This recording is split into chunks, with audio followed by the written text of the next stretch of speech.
मुलायम सिंह जी ने जो उस समय जैसा आतंक मचाया था, सारे रास्ते बंद थे, सारे सड़क, यहाँ तक कि प्रदेश में प्रवेश करने वाले मार्ग मध्य प्रदेश में भाजपा की सरकार थी, राजस्थान में उस समय भाजपा की सरकार थी।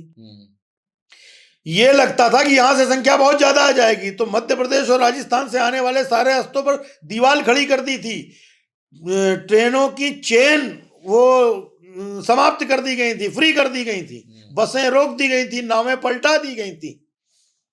तब भी 80,000 लोग पैदल चलकर अयोध्या पहुंचे, क्योंकि संतों ने संकल्प लिया था। तो मैं आपको बता रहा था, पहला नारा था आगे बढ़ो जोर से बोलो, जन्मभूमि का ताला खोलो, ताला खुल गया। फिर शिला का हुआ,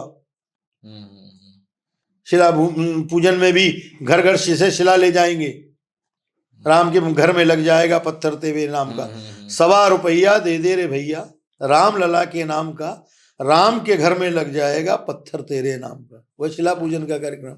और फिर उसके बाद 30 अक्टूबर कार सेवा करेंगे। तब मुलायम सिंह ने चुनौती दी थी कि परिंदा पर नहीं मार पाएगा। परिंदा छोड़िए, 80,000 लोग वहां पहुंच गए।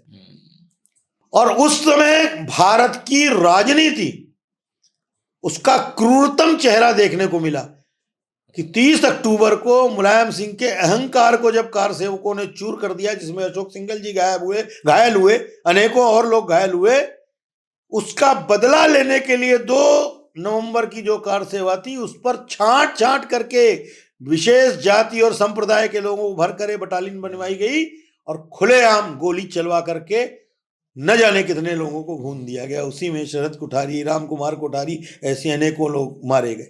बहुत लोग उसमें शहीद हो गए एक तरीके से। लेकिन उस हत्याकांड ने मुलायम सिंह की राजनीति की चूल्हे हिला दी। उसके बाद 13-14 साल तक मुलायम सिंह जी सत्ता का मुख देखने के लिए तरस गए। एक तरह से उनकी वो बहुत बड़ी गलती रही। नहीं, गलती क्या, वो तो उनकी राजनीति वही है। आज उनके पुत्र भी वही राजनीति कर रहे हैं, उनको लगता है कुछ बचा ही नहीं।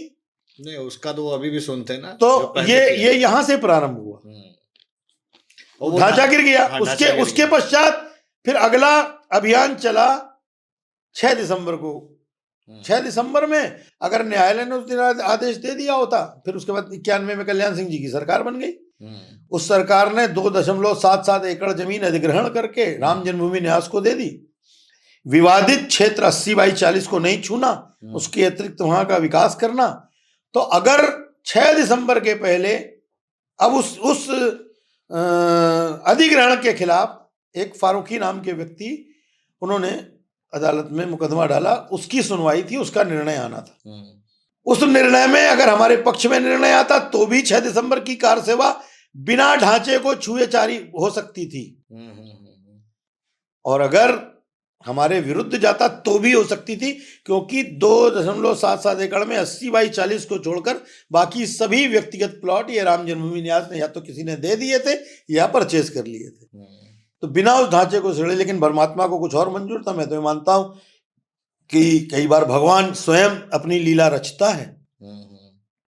न्यायालय ने अगर वो निर्णय आगे न बढ़ाया होता, लोगों को लगा कि हमारे साथ राजनीति छल कर रही है, इस देश के राजनेता छल कर रहे हैं, न्यायालय भी अब छल करने लगा है। उसका परिणाम हुआ कि लोगों ने ढांचा ध्वस्त कर दिया, गिरा दिया। हाँ, लेकिन आज मैं मानता हूं कि भगवान की लीला न घटी होती तो शायद न्यायालय का निर्णय भी कभी नहीं आ पाता, क्योंकि उसी ढांचे के गिरने के बाद फिर वहां पर खुदाई हुई है, उस खुदाई में प्रमाण मिले हैं, रडार पेनिट्रेटिंग के माध्यम से प्रमाण मिले हैं, और फिर तो ईसा पूर्व 700 साल पहले तक का शिव मंदिर और मंदिर के अवशेष मिल गए।